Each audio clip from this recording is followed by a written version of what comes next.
Hello, and a very warm welcome to our Women in COG panel discussion today. So this session is being held on International Women's Day, an annual event that convenes women across the world to celebrate women's achievements and differences and raises awareness against biases. Its vision is to achieve equality and to create and sustain a world that's diverse, equitable, and inclusive. This year's International Women's Day theme is #BreakTheBias, where an opportunity exists for COG-UK to join the conversation through our panel session content and discussions. We at COG-UK want to make STEM more inclusive, which reflects the guests we have invited onto the panel today. But before we start this meeting, we as a panel want to acknowledge that we are witness to traumatic scenes in Ukraine as a result of the Russian invasion, with untold suffering of people who are under fire and fleeing from their homes to become refugees. We wish to express our solidarity and deepest sympathy for anyone affected personally by what is happening. On this International Women's Day, this is a sad moment for all people. So with that, I'm going to hand over to Angie Beckett, who's our chair for today, who will tell you more about the meeting. Thank you. Thank you, Sharon. So yes, I'll start by introducing myself. I'm Angela Beckett and I'm a specialist research technician at the University of Portsmouth. I have a background in infectious disease and high containment. I used to work at Porton Down, where I was responsible for developing viral diagnostic assays and specialised vaccines. I now work at the University of Portsmouth, where I use next generation sequencing to find novel plastic degrading enzymes. During the pandemic, I helped to establish and maintain the South Coast Sequencing Hub, which is how I became involved with the COG-UK. So today I'm going to be interviewing Colby Benari and Phoebe Reynolds from In2Science. So I'm going to start by giving you a brief description of their backgrounds. So Colby is a passionate leader and CEO of In2scienceUK. This is a charity dedicated to empowering young people to choose STEM. She has over 10 years of experience of developing programs to promote diversity in higher education and research, as well as building career pipelines to increase access to the full range of opportunities available in STEM.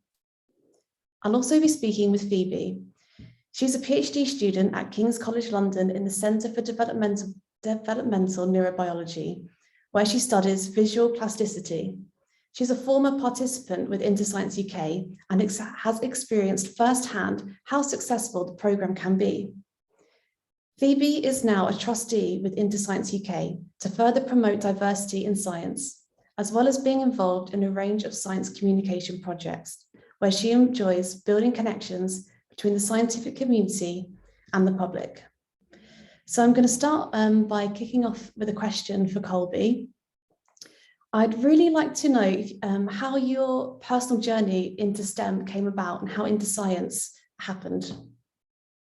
Yeah, great. Angie, it's really wonderful to be here with you and with Phoebe and Sharon. And so first of all, thank you to COG-UK for putting this together and for inviting us. It's really, really fantastic to celebrate International Women's Day together. So a bit about my background, my journey. I consider myself a failed scientist, and this is a badge that I wear very, very proudly. So I entered my biology undergraduate degree dreaming of becoming a scientist. That's all I wanted. And I remember meeting a neuroscientist in the second year of my degree, and he was giving a talk about kind of why it's great to work in labs. And I marched up to him after his talk and I said, I want a job in your lab. And he said, great, let's talk about it. He hired me and I started working as a research assistant during my degree, and I hated it.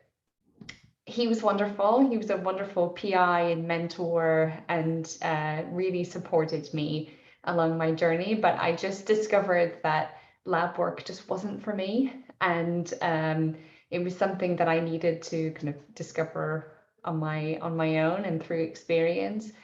But it sort of took me on a journey of discovering all of the rich and vibrant roles that exist around science. And then I discovered the nonprofit sector, and I never looked back. And so I'm really grateful for that experience, and that's why I'm really, you know, I call myself a failed scientist in a tongue-in-cheek sort of way, because I think it's, you know, that those sort of like stumbles and missteps are what really made my career so far, and what's really made me who I am. And I guess, you know, a little bit about In2scienceUK and our work. The charity started just over 10 years ago with the aim to provide young people from low income and disadvantaged backgrounds an opportunity to gain really practical insights into the STEM sector, as well as knowledge and confidence to progress to university and to a STEM career. And we do this through summer placements hosted by STEM volunteers.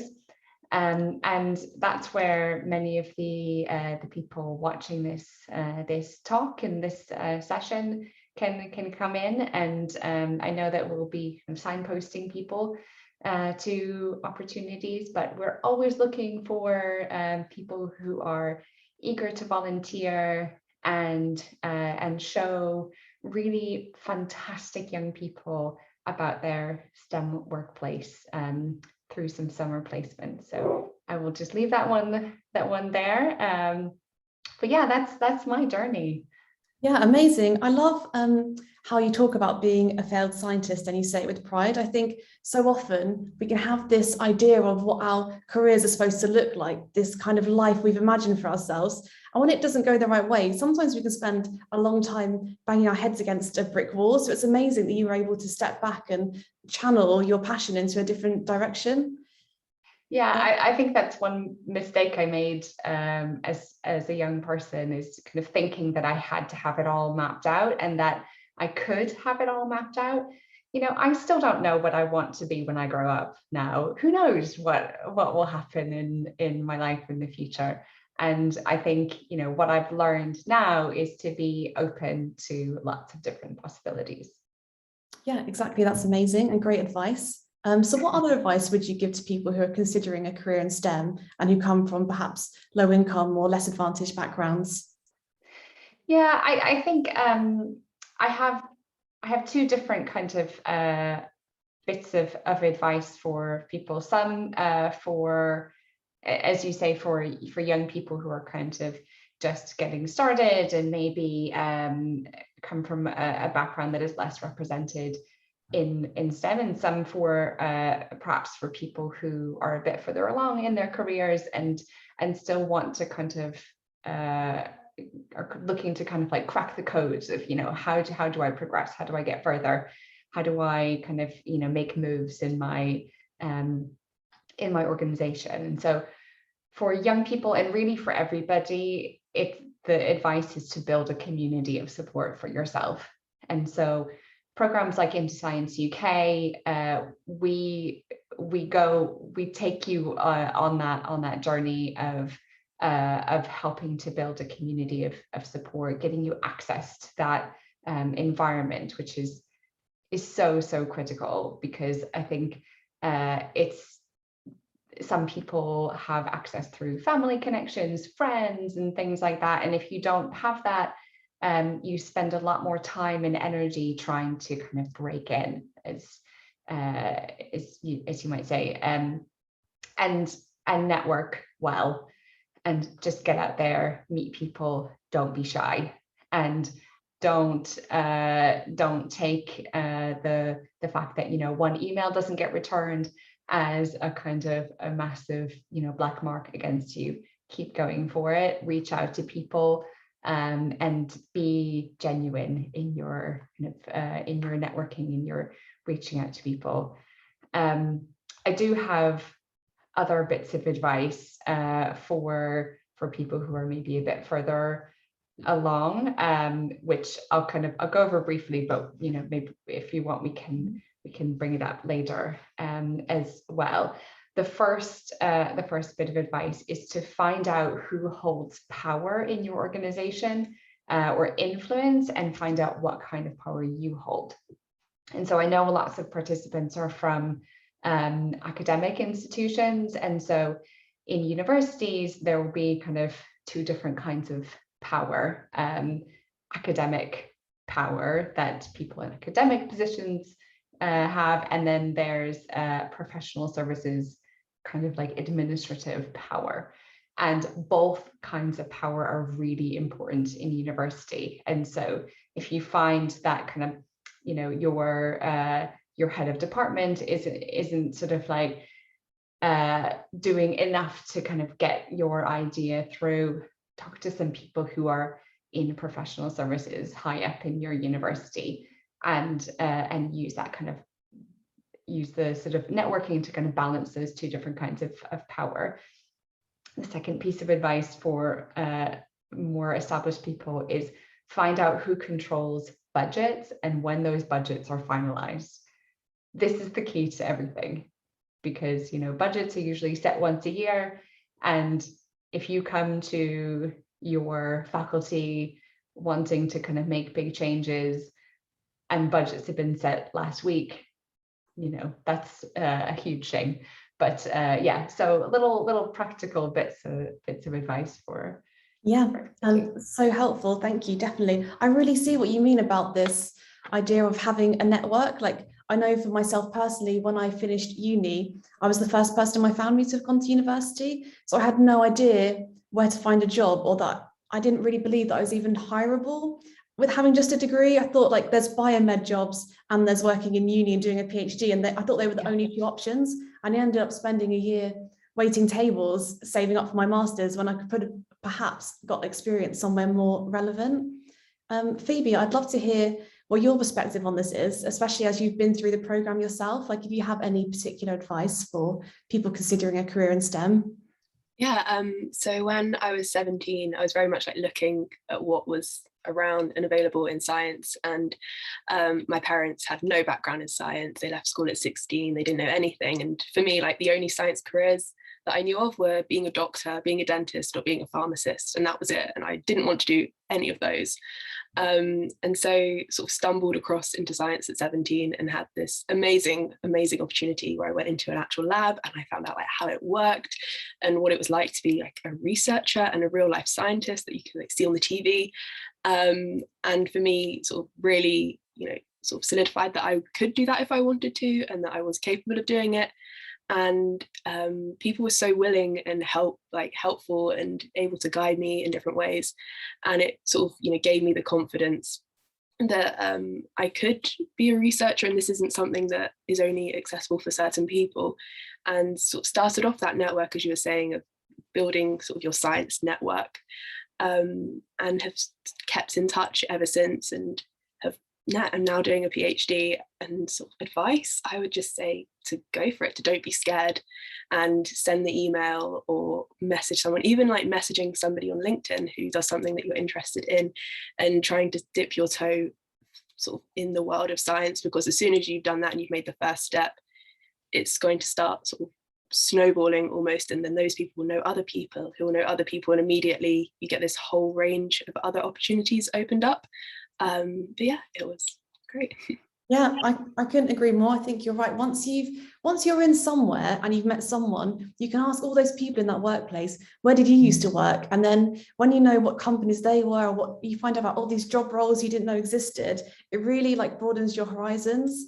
And I think as well, sometimes people are a bit of afraid of starting a career in science, because we have this kind of elitist idea that only geniuses are good enough to be scientists, but really everybody can do science. It's just a matter of like following your passion and putting hard work in, like any other career. So I think it's amazing that you're continuing helping the In2Science program even now you've graduated. I wonder if you have any personal examples that you can share of being a mentee or a mentor, and how this has helped to further your career. So I've had sort of two main mentors in my life who've helped me with my career, getting to where I am so far. The first person is this woman called Naomi Freud, who does some amazing work looking at nutrition, but she is one of these people who has insane stories about life and this unwavering belief in you that you are capable of doing anything and everything. And I've known her since I was sort of 18, 19. And she has been so supportive every single step. And if I was ever worried or confused about something, would go to her office and she'd make me a cup of light lemon tea and give you an orange and then sit down and just listen to what you had to say and then ask questions. And then as soon as I'd be like, oh, but I'm not sure if I could actually do that, her immediate response is always like, yes, you could, why not? And I think it's just having that amazing support there of somebody who just undoubtedly believes in you. And then secondly is Robert Hinges, who was my sort of first science mentor with the In2Science programme. And he's someone who really cares about students and is happy to explain things 1,000 times over to me if I don't understand. And we've really kept, and since In2Science when I was 17, we kept in touch over the years. And he became this source of information in science for me that I wouldn't have had otherwise, and really sort of filled in the gaps with the lack of network and the lack of knowledge that I had from my background. So he helped me with everything, on even things like how to make a science poster or how to apply for an internship or like how to do grant writing, even things like how to email a scientist. He taught me pretty much everything and was the first person to ever ask me like if I'd considered to do a PhD and really encouraged me to apply for them. So having this, what started off as a very like short-term sort of him just giving me a bit of work experience, developed into this really long-term relationship where he has been so supportive and completely shaped my career. And, you know, I hope to eventually be on the other side of that, which would be really nice. But yeah, give me a few years. Yeah, that's incredible. And I guess now that you've seen that behavior modeled, I think when you meet great mentors, you also learn so much from them because you see the way they treat you and what works, and then you know that you can pass that on to the next person. So it really builds this like whole picture. And it's exactly like you said, I think this mixture of having a champion in your corner to support you no matter what, with a combination of giving you that specific scientific advice of like how to work within this system is invaluable for a lot of people. Colby, how do you feel about your personal experiences of mentorship? Yeah, I mean, I think mentoring has been a kind of staple of my career since the beginning, and it's very meta for me because I've run a lot of mentoring schemes, and so I know what good looks like and what not so good looks like. But I've been really lucky and I've had some incredible mentors. Geraint Rees from UCL is one who has just been a true champion of me and my career at every step of the way. And you know, I definitely have relied on his support and his belief in me, as Phoebe said. You know, when your own self-belief kind of, you know, it feels a bit shaky, your mentors are there to help kind of, you know, boost you up a little bit.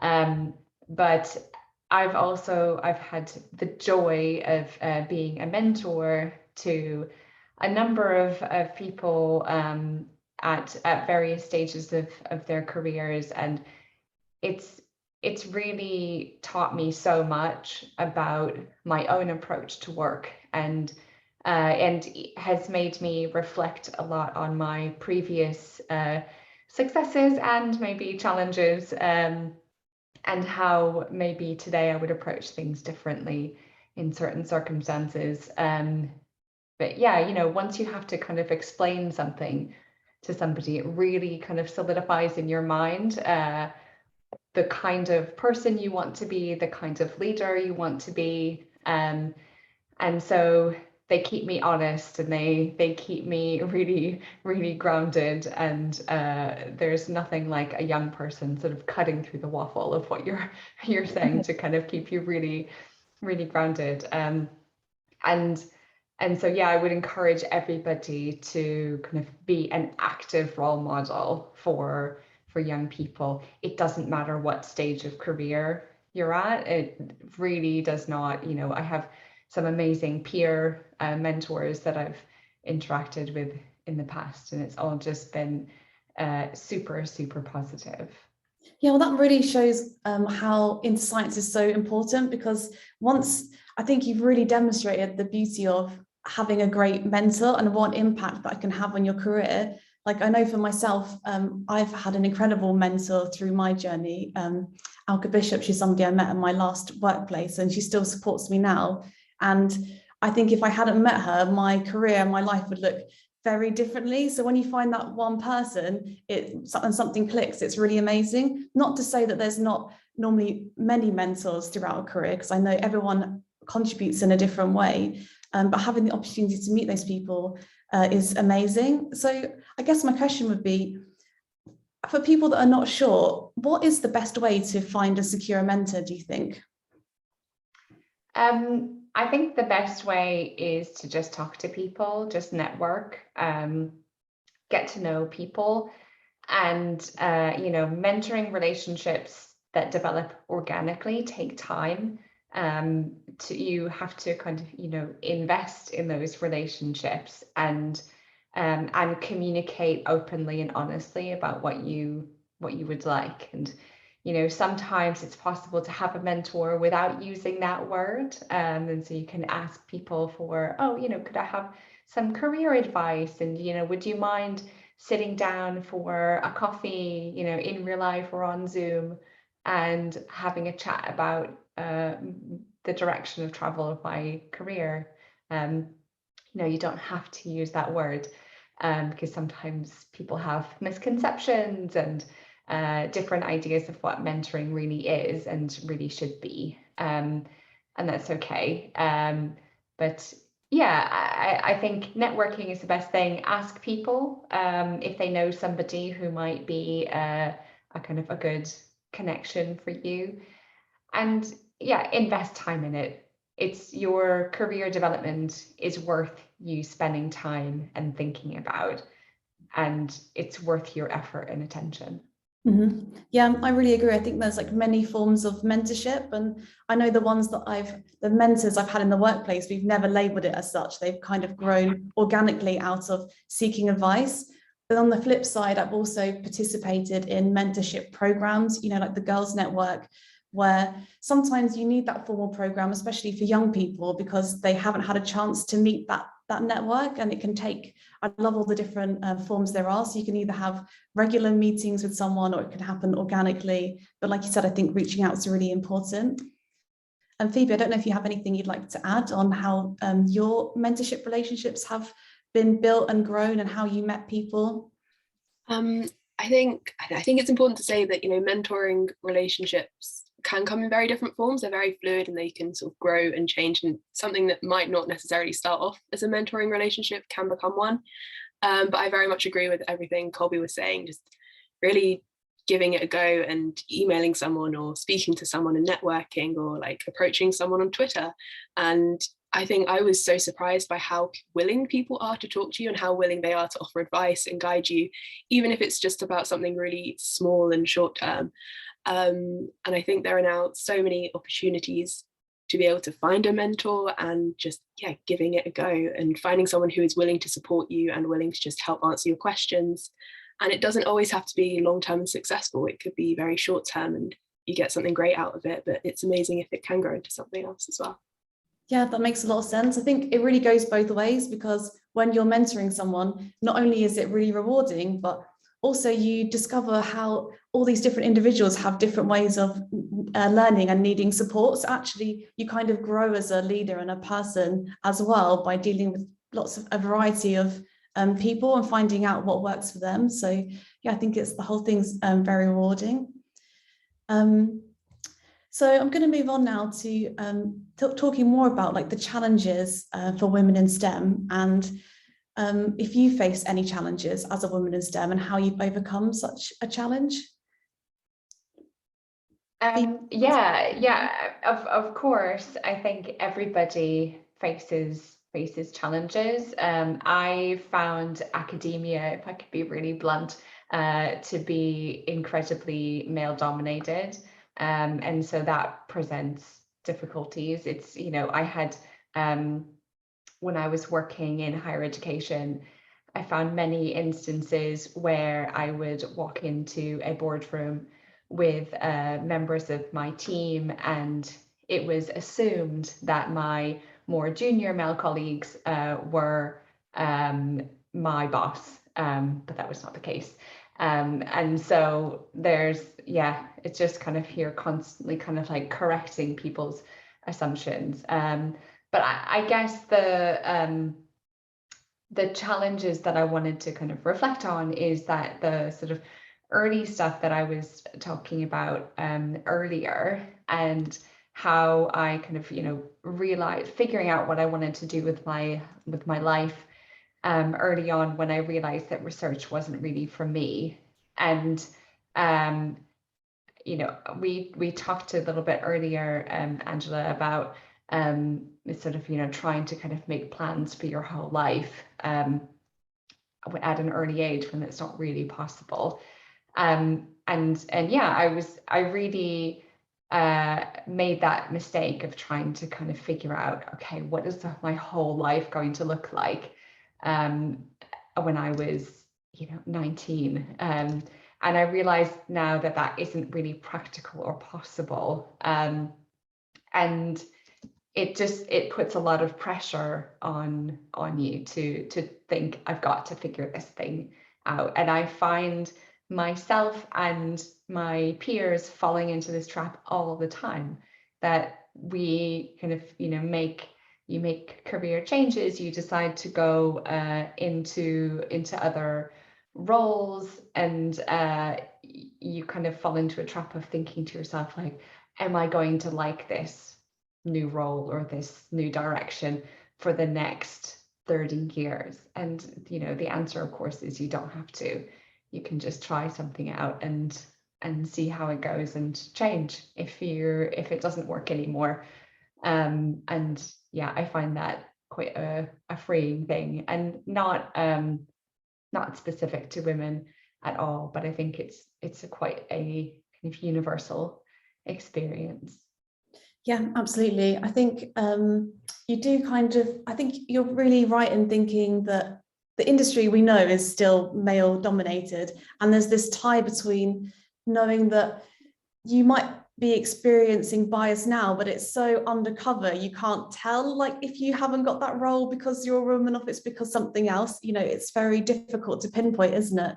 And we see that as women progress through their careers, that's when like this divide seems to happen more often. So then, like, as a person who's early in their career, you wonder, what's it going to look like in 10 years time for me when I get to that stage? Am I going to experience something then? And it's quite frustrating to think that things are stacked against you before you begin. And that's why programs like In2Science are so important, because they're bringing diversity and inclusion into STEM. And as those people make their way up from different backgrounds, they can give more of an, you know, a bit more of a balance. And so they might be a bit more understanding and offer opportunities to people that aren't currently being offered opportunities to.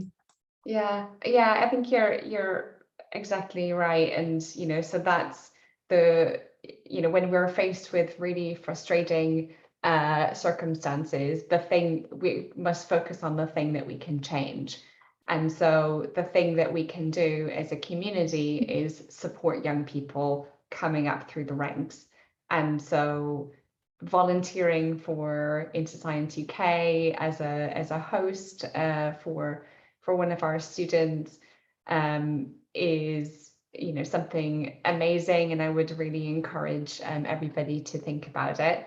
And I'm sure we can I can copy a link to our website into the chat for everybody to go. But, you know, we have a fantastic team who sort of take volunteers through every step of the process. So just because you're thinking to yourself, like, oh gosh, I don't know what I would do with a you know, a sort of 18-year-old student for a week, don't worry about it. Go online and read our materials. There's tons and tons of guidance, and we make it really easy for you. So yeah, if you want to sort of be a part of that positive change, I'd really encourage you to do so. Amazing. So I'm going to ask the same question to Phoebe, but before we start, I just want to remind everybody in the audience that as we're coming towards the close of the session, if you have any questions for Phoebe or Colby, just to put them in the Q&A box with who you'd like your question directed to. So Phoebe, do you think that there's still challenges that women are facing in STEM, and have you had to overcome some of those challenges yourself?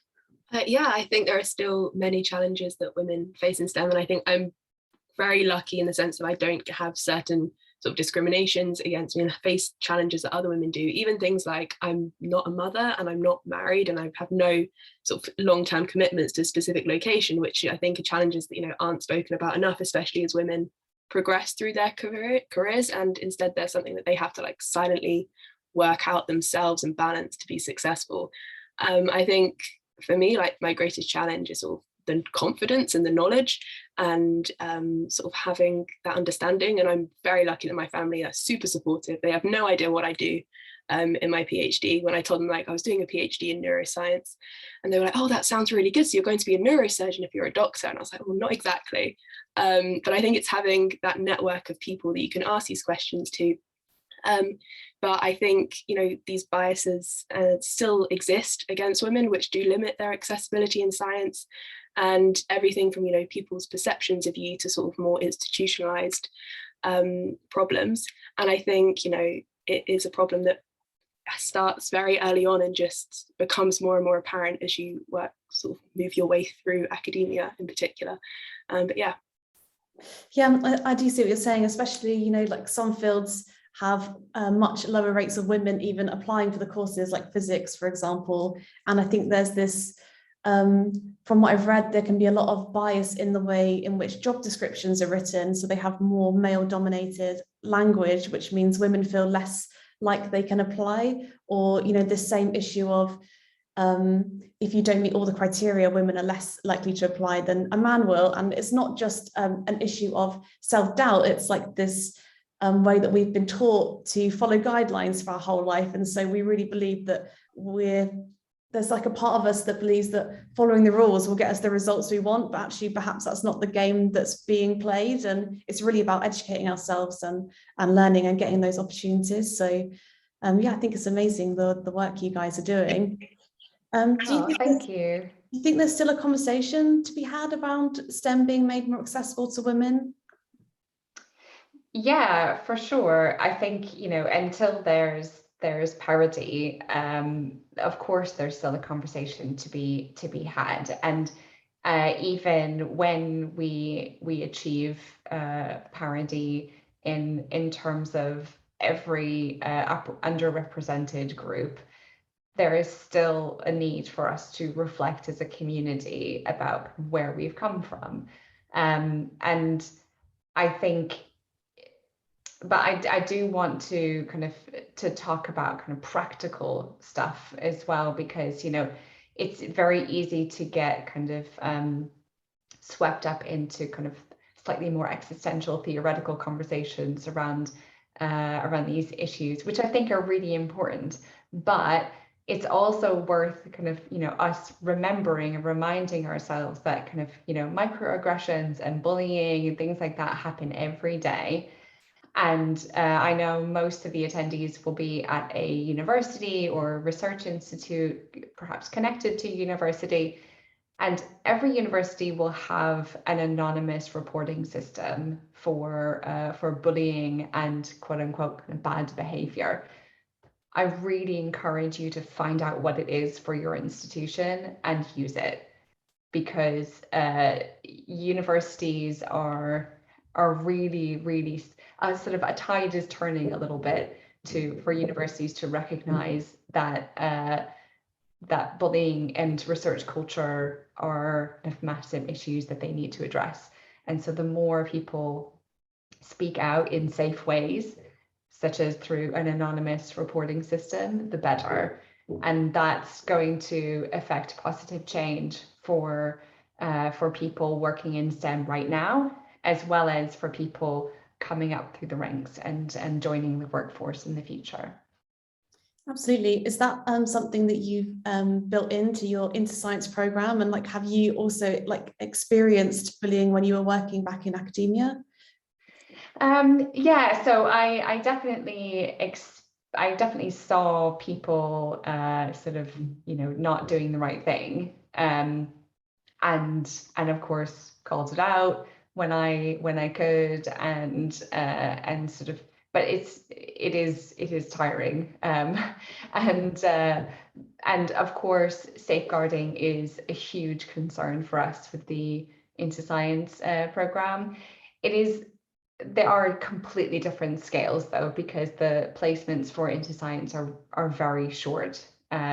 For school-age children, they are 1 week, and for more undergraduate level, they're about 8 weeks. So, we're talking about kind of different scales of an issue, but of course we take safeguarding super seriously. There's a lot of measures that we put in place, not limited to DBS checks, to make sure that young people are safe, and that hosts and volunteers are equipped to handle tricky situations, that they know kind of where the boundaries are, they know kind of like how to act and when to report back and things like that. So yeah, we're on it, but yeah, I think the kind of wider issue of research culture has still a long way to go.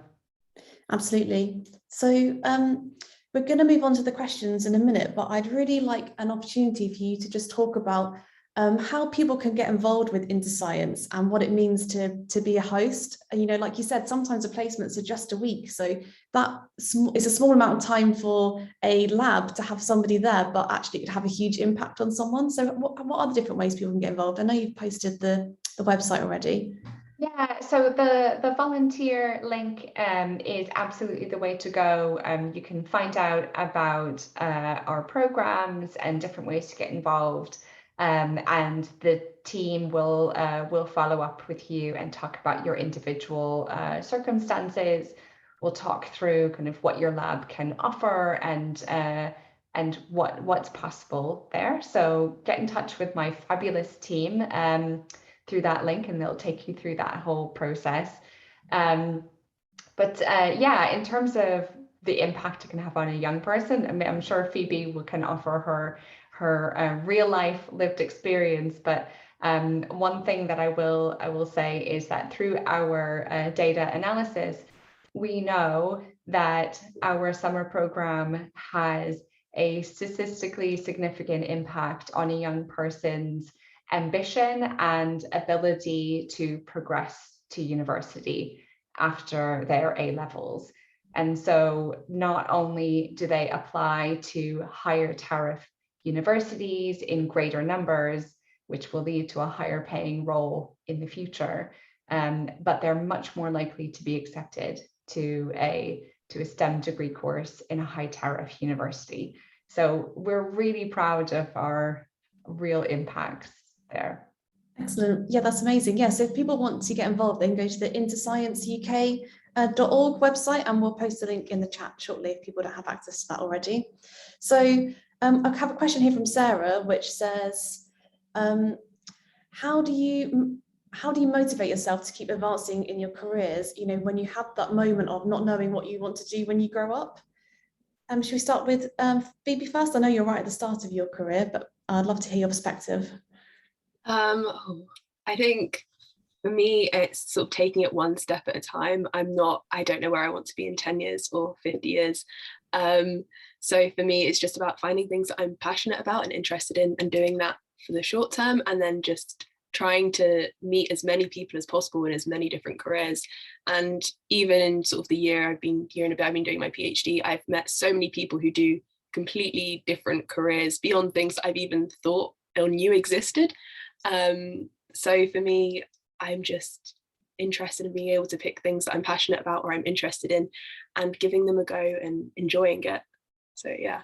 Amazing, thank you. And Colby, one quick last question for you, because we're just rounding up to the end of the session now. Have you ever been told that you shouldn't study a degree or you shouldn't be doing a PhD?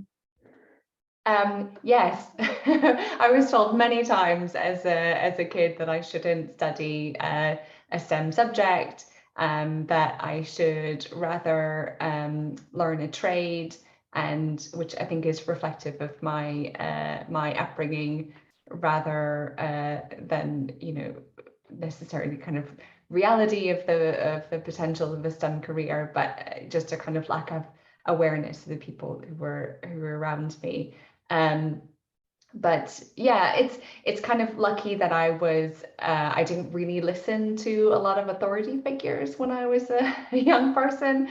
Yeah, now I sort of once I got to university, I was really actively encouraged to not only progress in STEM, but to figure out what that meant for me.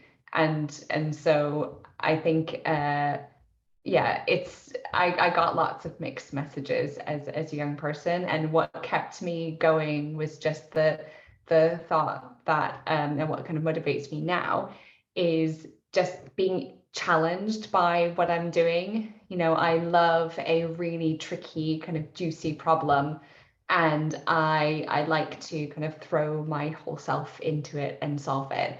And so that's what keeps me sort of, you know, when I was younger, moving past the naysayers, and now what kind of like keeps me focused at the moment.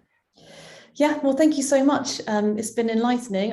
We have one last message of someone who wants to know how to get involved as an alumnus. So I'll get them to perhaps ask them to message Colby directly outside of and I'm sure she'd love to tell you how to get involved.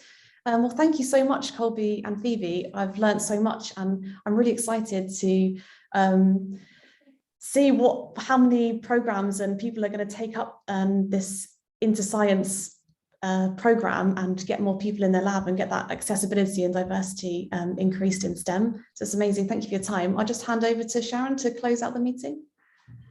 Well, thanks very much, Angie. And you know, a massive thank you to our speakers for such an inspiring session today. So really, on International Women's Day, we can help to break the bias by supporting initiatives such as In2ScienceUK. So please consider getting involved to support young people who, to use Colby's phrase, are coming up through the ranks into STEM subjects. So do visit the In2Science website for more information about how to get involved, and also visit the COG-UK website for a blog summary of the event in a few days. So a big thank you for joining us, and goodbye.